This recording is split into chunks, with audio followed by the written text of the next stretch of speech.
Starting with the name of Allah Almighty, who is the most gracious and the most merciful. Assalamu alaikum. I am Muhammad Ali. हम पढ़ रहे हैं class 11 physics chapter number 1 measurements. Previous lecture में हमने पढ़ा कि हम किस तरह डायमेंशंस किसे कहते हैं और हम किस तरह डायमेंशंस को यूज करते हैं, डायमेंशंस की जरूरत हमें क्यों आती है, और फिर हमने कुछ बेस और फिजिकल क्वांटिटीज और डिराइव्ड फिजिकल क्वांटिटीज के कुछ डायमेंशंस लिखे, उनके जो डायमेंशनल रिलेशंस है वो हमने निकाले। तो आज के लेक्चर में हम पढ़ेंगे कुछ टाइप्स हम पढ़ेंगे।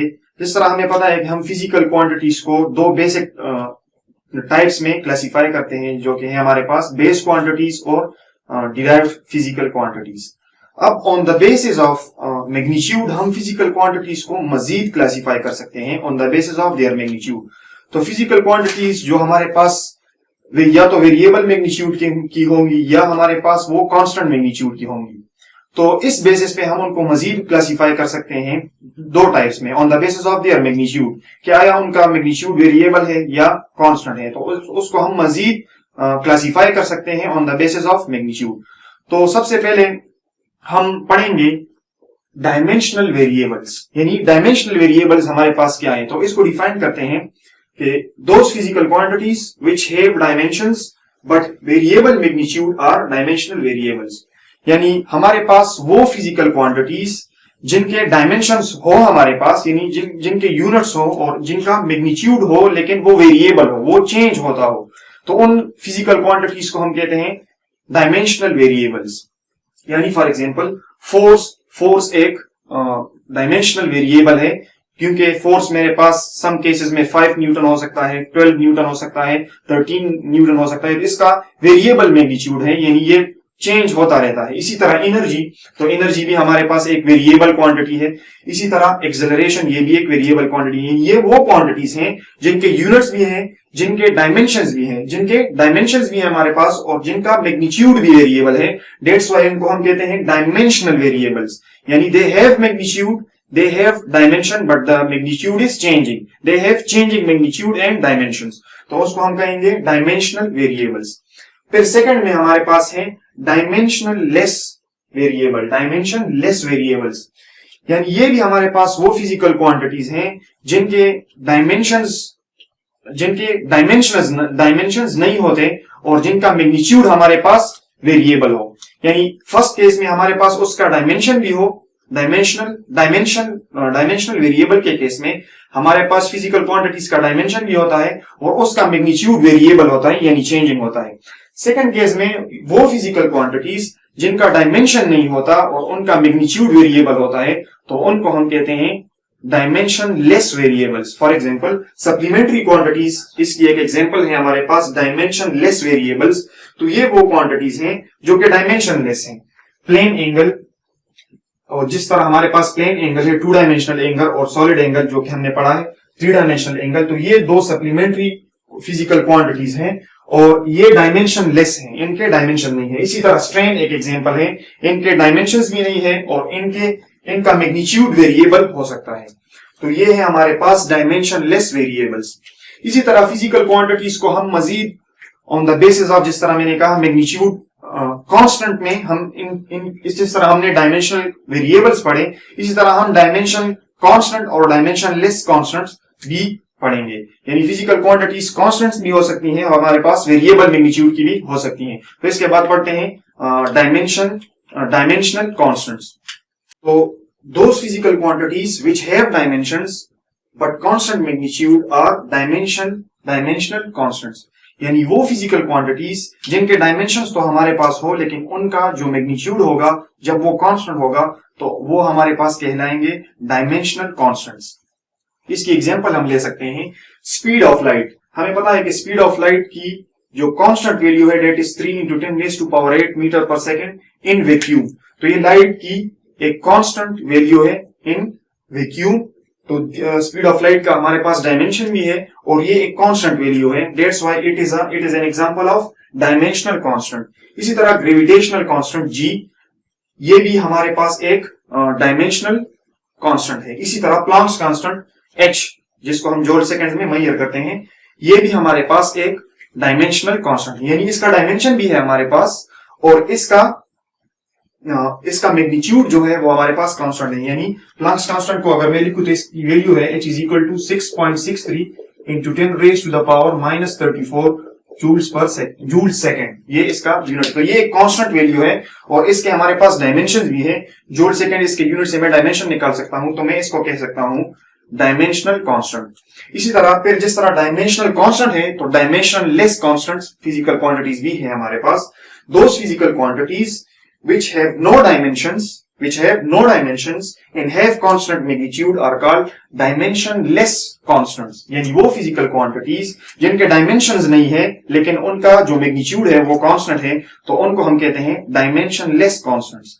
For example refractive index n, तो रिफ्रैक्टिव इंडेक्स ये भी हमारे पास किसी मटेरियल के लिए कांस्टेंट होता है, यानी किसी अगर मैं लिखूं n is equal to 1.33 for glass for air, तो ये इसकी एक कांस्टेंट वैल्यू है हमारे पास। दैट्स व्हाई तो रिफ्रैक्टिव इंडेक्स का कोई यूनिट नहीं है, क्योंकि ये रेशो है between the two speeds, speed of light in vacuum to the speed of light in any medium. That's why इसका कोई डायमेंशन नहीं है, लेकिन इसकी जो वैल्यू है हमारे पास ये कांस्टेंट होती है, यानी n की मुख्तलिफ वैल्यू हो सकती है। n is equal to 1.33, I think this is for water, तो इसकी एक कांस्टेंट वैल्यू है हमारे पास। इसी तरह ग्लास के लिए मुख्तलिफ वैल्यूज हम ले सकते हैं, तो ये इसके यूनिट नहीं है हमारे पास, लेकिन इसकी जो मैग्नीट्यूड है वो हमारे पास कांस्टेंट होती है। इसी तरह प्योर नंबर्स जो होते हैं हमारे पास 1 2 3 4, यानी रियल नंबर्स, जितने भी प्योर नंबर्स हैं हमारे पास, उनका ना तो उनके डायमेंशंस नहीं होते लेकिन उनका मैग्नीट्यूड कांस्टेंट होता है। इसी तरह पाई एक एग्जांपल है हमारे पास, दैट इज 22/7 3.14 समथिंग, ये भी एक कांस्टेंट वैल्यू है। That's why it is a dimensionless constant. तो ये हमारे पास फिजिकल क्वांटिटीज को हम on the basis of magnitude classify कर सकते हैं कि अगर उनका मैग्नीट्यूड वेरिएबल हो तो हम किस तरह उसको क्लासिफाई करेंगे, और जब मैग्नीट्यूड कांस्टेंट होगा तो हम किस तरह उनको फिर मजीद डायमेंशनलेस और डायमेंशनल कैटेगरी में क्लासिफाई कर सकते हैं। तो ये है हमारे पास फिजिकल क्वांटिटीज को हम on the base of magnitude किस तरह क्लासिफाई करते हैं। इसके बाद हम पढ़ेंगे एडवांटेजेस ऑफ डायमेंशनल एनालिसिस, यानी हमें डायमेंशंस हम क्यों यूज करते हैं, इसके क्या फायदे हैं। तो सबसे पहले जो हमारे पास है that is the homogeneity of an equation, कि what is an homogeneity of an equation. तो सबसे पहले with the help of dimensional analysis we can check the homogeneity of an equation which may be correct or incorrect, यानी dimensional analysis को use करते हुए हम ये फाइंड आउट कर सकते हैं कि कोई हमारे पास कोई इक्वेशन है तो वो हमारे पास फिजिकली करेक्ट, वो इक्वेशन हमारे पास डायमेंशनली करेक्ट है कि नहीं है। This is very important advantage of dimensional analysis. तो सबसे पहले what is principal of homogeneity.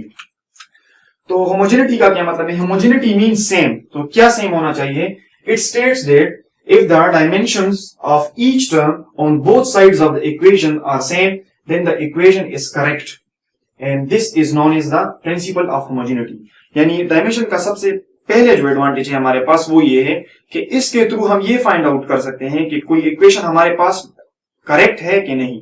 यानी अगर मुझे कोई इक्वेशन दिया जाए, उसका लेफ्ट हैंड साइड और राइट हैंड साइड के अगर डायमेंशंस मेरे पास सेम आ रहे हैं तो हम कह सकते हैं कि ये इक्वेशन डायमेंशनली करेक्ट होगा। फॉर एग्जांपल हम एक छोटा सा एग्जांपल ले सकते हैं। इस पे लॉज ऑफ मोशन से हम एक छोटा सा एग्जांपल उठाएंगे और इसको या इस स्टेटमेंट को मैं वहां आपको बताऊंगा कि किस तरह ये डायमेंशनली करेक्ट होगा। तो each term on left hand side and each term on right hand side will have the same dimensions. तो हमारे पास लेफ्ट हैंड साइड के जो डायमेंशंस होंगे, यहां पे जितने भी टर्म्स होंगे हर एक का डायमेंशन इक्वल होगा। राइट हैंड साइड पे जितने भी टर्म्स होंगे, यानी something plus something plus something, तो एक एक टर्म का डायमेंशन सेम होगा। इसी तरह लेफ्ट साइड पे भी एक एक टर्म का डायमेंशन सेम होगा। तो हम कह सकते हैं कि the dimensions of left hand side is equal to the right hand side, then that equation will be homogeneous. That equation is known as correct equation. That equation will be the correct equation, and we can say that it obeys the laws of the principle of homogeneity. For example, हम एक छोटा सा example ले सकते हैं। laws of motion से हम इसको एक्सप्लेन कर सकते हैं।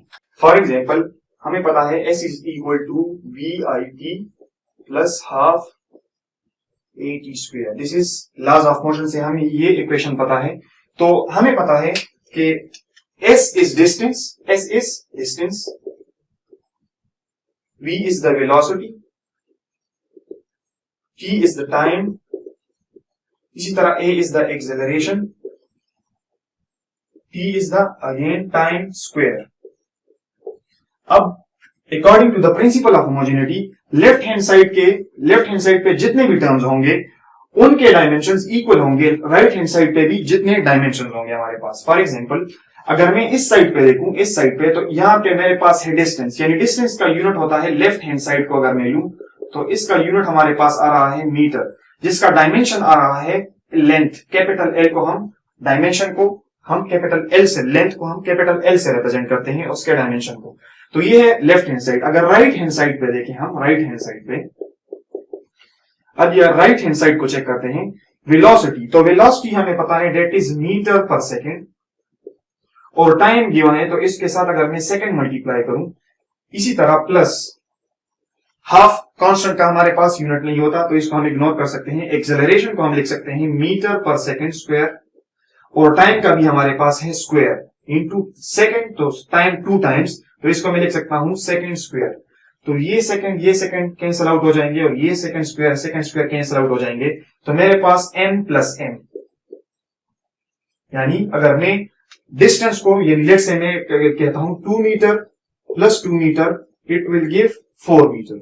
तो मैं इसको लिख सकता हूं इस तरह. अगर मैं 2 मीटर भी लिख लूं लेट से, तो मैं अगर 1 m, 2 को वैसे भी हम इग्नोर करते हैं, तो अगर मैं इसको लिखूं 1 m यानी मीटर, यानी इस साइड का जो मैंने कहा कि प्रिंसिपल ऑफ होमोजेनिटी कह रहा है कि हर एक टर्म का डायमेंशन इक्वल होगा, यानी इस टर्म का डायमेंशन है मीटर हमारे पास, इसी तरह इस टर्म का डायमेंशन है हमारे पास, यूनिट है हमारे पास मीटर, यानी मैं लिख सकता हूं dimension L for this one, and also second one का डायमेंशन भी हमारे पास लेंथ ही है, यानी मेरे पास जो ओवरऑल डायमेंशन आ रहा है वो है लेंथ. तो इससे प्रूव हुआ कि left hand side is equal to right hand side. क्या मतलब? Dimension on left hand side is L is equal to dimension on right hand side. इस टर्म का डायमेंशन भी L और इस टर्म का डायमेंशन भी L, तो इसका मतलब है कि dimension L is equal to L. तो ये है प्रिंसिपल ऑफ होमोजेनिटी कि an equation must be dimensionally correct. आप किसी भी इक्वेशन को उठा सकते हैं. Force for example F is equal to ma, तो अगर यहां पे जो डायमेंशन होगा उस साइड पे भी डायमेंशन उसी तरह होगा. इसी तरह आप ये ट्राई कर सकते हैं 2as is equal to vf square minus vi square. इस साइड के जो डायमेंशन होंगे वो इसका भी वही डायमेंशन होगा, इसका भी वही डायमेंशन होगा. रिमेंबर कि हम सिमिलर क्वांटिटीज को ऐड कर सकते हैं और सिमिलर क्वांटिटीज को सब्ट्रैक्ट कर सकते हैं. फॉर एग्जांपल मैं डिस्टेंस से टाइम को सब्ट्रैक्ट नहीं कर सकता, इसी तरह मैं मास से वेट को सब्ट्रैक्ट नहीं कर सकता. तो सेम क्वांटिटीज हमारे पास फिजिकल क्वांटिटीज ऐड होंगी. For example 2 meter plus 3 meter make sense, that is 5 meter, but 2 meter plus 5 kg that is never possible. तो यूनिट सेम होना चाहिए, और यही हमें डायमेंशनल एनालिसिस से यही एक एडवांटेज है कि प्रिंसिपल ऑफ होमोजेनिटी, जिसका मतलब है the equation must be homogeneous. ये है इसका फर्स्ट एडवांटेज. अब सेकंड जो एडवांटेज है, जो कि लास्ट पार्ट है हमारे इस चैप्टर का, और इसके साथ ही हमारा चैप्टर खत्म हो जाएगा, वो है हमारे पास deriving an equation, deriving a formula for an equation for a physical quantity. यानी सबसे इंपॉर्टेंट जो एडवांटेज है डायमेंशनल एनालिसिस का, इसके थ्रू हम किसी कोई फार्मूला डिराइव कर सकते हैं. फिजिक्स में हमारे पास बहुत सारे इक्वेशंस हैं, तो हम टाइम पीरियड के फार्मूले को डिराइव कर सकते हैं, फोर्स को डिराइव कर सकते हैं, कोई भी फार्मूला हो तो हम इस डायमेंशनल एनालिसिस के थ्रू उसको इजीली डिराइव कर सकते हैं. तो ये बहुत ही इंपॉर्टेंट एडवांटेज है हमारे पास डायमेंशनल एनालिसिस का. तो हम एक छोटा सा एग्जांपल लेंगे और इसके साथ इस चैप्टर को वाइंड अप करेंगे इंशाल्लाह. तो अब हम सेकंड एडवांटेज पढ़ेंगे डायमेंशनल एनालिसिस का, और जो कि बहुत ही इंपॉर्टेंट है, that is deriving a formula for a physical quantity. Let's say मैं कोई भी एग्जांपल हम ले सकते हैं, आप मुख्तलिफ एग्जांपल्स ट्राई कर सकते हैं. फोर्स के लिए, ग्रेविटी के, ग्रेविटेशनल कांस्टेंट के लिए, इसी तरह आप विस्कोसिटी के लिए, ड्रिफ्ट वेलोसिटी के लिए, बहुत सारे आप फार्मूलाज हैं हमारे पास, आप उनको डिराइव कर सकते हैं through dimensional analysis. Let's say मैं time period of simple pendulum को डिराइव करना चाहता हूं through dimensional analysis. Let's say मुझे पता नहीं कि टाइम पीरियड किन किन चीजों पे लेट्स से डिपेंड कर रहा है, तो कुछ बेसिक चीजें हैं जो लेट्स से मैं कह रहा हूं कि मेरा जो टाइम पीरियड है that depends time period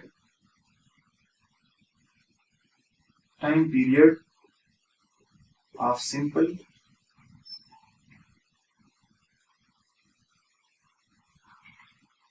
pendulum. Time period of simple pendulum को लेट से हम डिराइव करना चाहते हैं, जो कि हमें सबको पता है, that is t is equal to 2 pi under root L by g. इसको हम डिराइव करना चाहते हैं थ्रू डायमेंशनल एनालिसिस।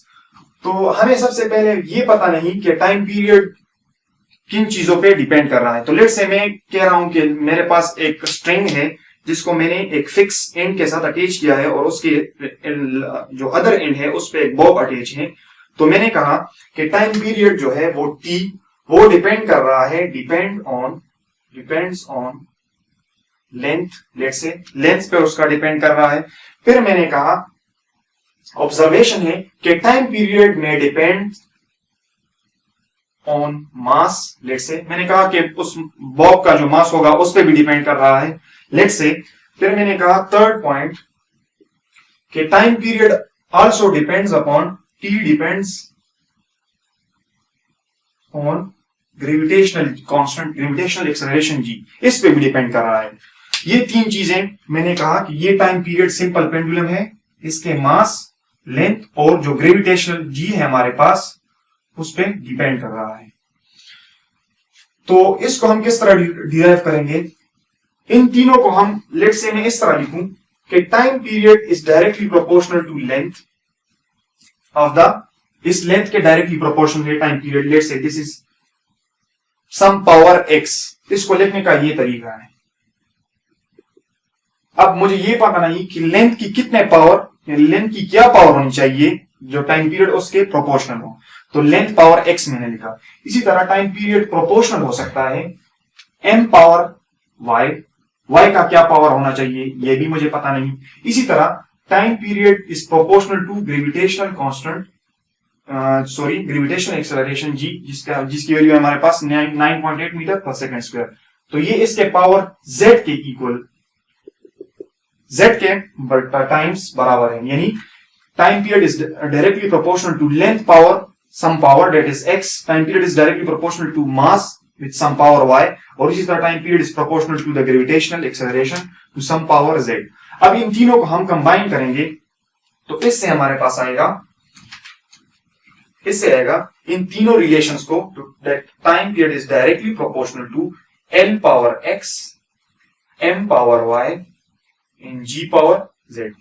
इसको मैं इस तरह लिख सकता हूं।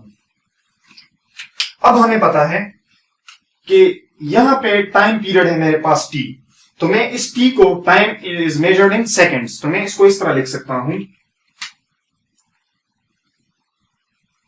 m0, यानी यहां मास नहीं है हमारे पास, इसी तरह l0 लेंथ भी नहीं है लेकिन टाइम का पावर है हमारे पास, तो मैं इसको लिख सकता हूं t1, टाइम गिवन है ना, तो यहां मास और लेंथ का कुछ लेना देना नहीं, तो मैं इसको इस तरह लिख सकता हूं multiplied this directly proportional to length power x। तो लेंथ को हम मेजर करते हैं मीटर्स में और उसके डायमेंशन को हम लिखते हैं कैपिटल L पावर x, यानी इस पे पावर भी हमारे पास x।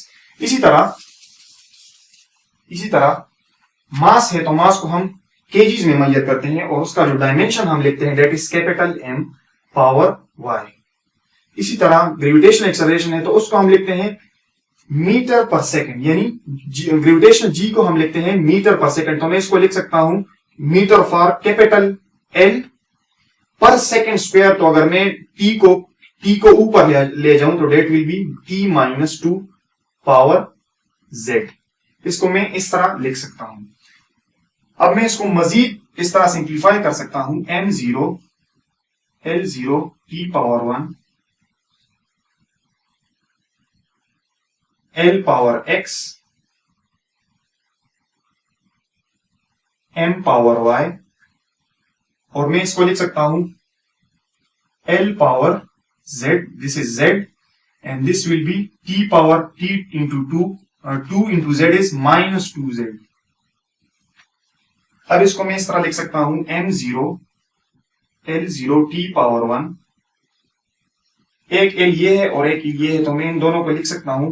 पहले हम m वाले को लिखेंगे that is m power y, m l t के फॉर्म में हम लिखते हैं, एक l ये है और एक l ये है, that will be l power x plus z, और इसी तरह t पावर -2z। अब हम दोनों साइड्स को कंपेयर करेंगे। लेट्स से मैं अगर यहां से इस प्रोपोर्शनलिटी को हटाऊंगा तो एक कांस्टेंट लगेगा। लेट्स से मैं अगर इस प्रोपोर्शनलिटी को हटाऊं, वो कांस्टेंट है हमारे पास के। लेट्स से तो ये मैं एंड में भी हम हटा सकते हैं। लेट्स से मैंने इसको यहाँ हटा लिया है और ये इस प्रोपोर्शनलिटी के इंस्टेड हम लगाते हैं एक कांस्टेंट जो कि हम फिजिकल एक्सपेरिमेंटल वैल्यू से हम उसको डिटरमिन करते हैं। तो बोथ साइड्स को कंपेयर करेंगे तो m n के साथ कंपेयर होगा, l l के साथ कंपेयर होगा और t t के साथ कंपेयर होगा। यानी m और n जब कंपेयर होगा तो m और n कैंसिल आउट हो जाएंगे और y हमारे पास आएगा 0। इसी तरह l और l जब कंपेयर होंगे तो इससे आएगा x plus z is equal to 0। और इसी तरह जब t और ये t कंपेयर होगा तो इससे आएगा -2z इज इक्वल टू 1। यानी यहां से आया z is equal to -1/2, z is equal to -1/2। अब इस z को, ये z की वैल्यू भी हमारे पास आ गई है, x की वैल्यू, y की वैल्यू हमारे पास आ गई है, डेट इज 0। z की वैल्यू भी हमारे पास आ गई है, डेट इज -1/2। अब y की वैल्यू हम किस तरह, अब हम x की वैल्यू को फाइंड आउट कर सकते हैं। अगर मैं z को यहां पुट करूं x plus x minus 1/2 is equal to 0, then x is equal to 1/2। बस ये तीनों वैल्यूज फाइंड कर लिए हमने। अब इन तीनों वैल्यूज को हम इसमें पुट करेंगे, इस फॉर्मूला में पुट करेंगे, बैक इनटू दिस फॉर्मूला, इसमें हम इसको पुट करेंगे। तो x power is 1/2, y power is 0 and g power is z is -1/2। तो इसमें पुट करते हैं इसको simply. t is equal to, तो मैं इस प्रोपोर्शनलिटी को से हटाता हूं, यहां k लिखूं, l पावर x, तो x हमारे पास है 1/2, x power 1/2, m power 0, y हमारे पास है 0 और g पावर z, तो g पावर z की वैल्यू है हमारे पास -1/2, g पावर -1/2।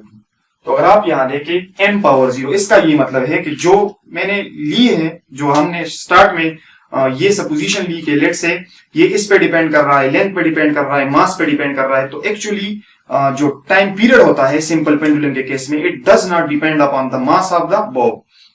That's why अगर आप यहां देखें तो डायमेंशन एनालिसिस के थ्रू यहां इस मास का पावर हमारे पास 0 आ रहा है, यानी इससे हमारे पास आएगा 1, तो ये हमें ये यहां से 1 आ जाएगा यहां से। It means that the time period of simple pendulum does not depends upon the mass of the Bob. तो यहां से मास हमारे पास गया, दैट इज 1। अब इसको हम मजीद सिंप्लीफाई करेंगे। ये g इस पावर -1/2, अगर मैं इसको नीचे ले आऊं तो ये +1/2 हो जाएगा। तो इसको मैं इस तरह लिख सकता हूं कि x power, sorry this is not x, this is l power, x की जगह हमने l, तो मैं इसको लिख सकता हूं कि l power 1/2 divide by g power 1/2। अब इसको मजीद लिख सकता हूं इस तरह कि दोनों पे पावर सेम आ गया है, तो मैं इसको इस तरह लिख सकता हूं l/g होल पावर 1/2। अब इसको थोड़ा साफ साफ यहां लिखते हैं, t is equal to k l/g 1/2। तो ये है t is equal to k √l/g।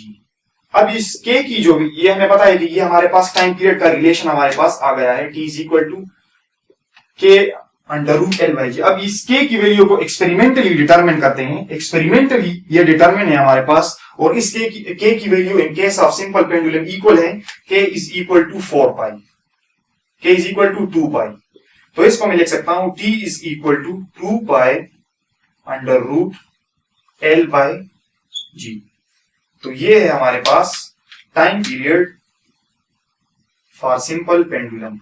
तो थ्रू डायमेंशनल एनालिसिस हम क्या करते हैं, हम उस फिजिकल क्वांटिटी को लेते हैं, हम ये कहते हैं कि ये फिजिकल क्वांटिटीज इन फैक्टर्स पे फैक्टर्स पे डिपेंड कर रही हैं, उनको हम सम पावर्स को लेते हैं। जिस तरह मैंने लिखा कि time period is directly proportional to length power x, time period is proportional to mass power x। इसी तरह हम किसी भी फिजिकल क्वांटिटीज को ले सकते हैं और हम ये पहले जानेंगे कि ये किन किन चीजों पे डिपेंड कर रही है।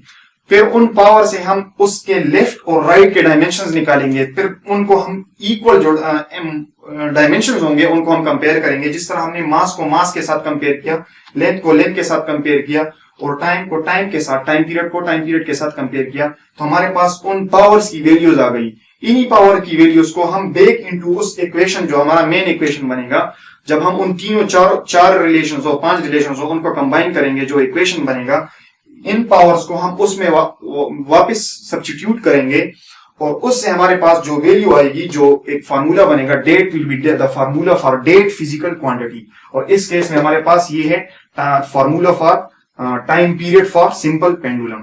तो थ्रू डायमेंशन एनालिसिस हम किसी भी फिजिकल क्वांटिटी का फार्मूला डिराइव कर सकते हैं। किसी भी फिजिकल क्वांटिटी को आप डायमेंशन एनालिसिस के थ्रू फाइंड आउट कर सकते हैं। तो इसके साथ ही हमारा ये चैप्टर खत्म हुआ और इंशाल्लाह see you in the next chapter, vectors and equilibrium. Thank you so very much.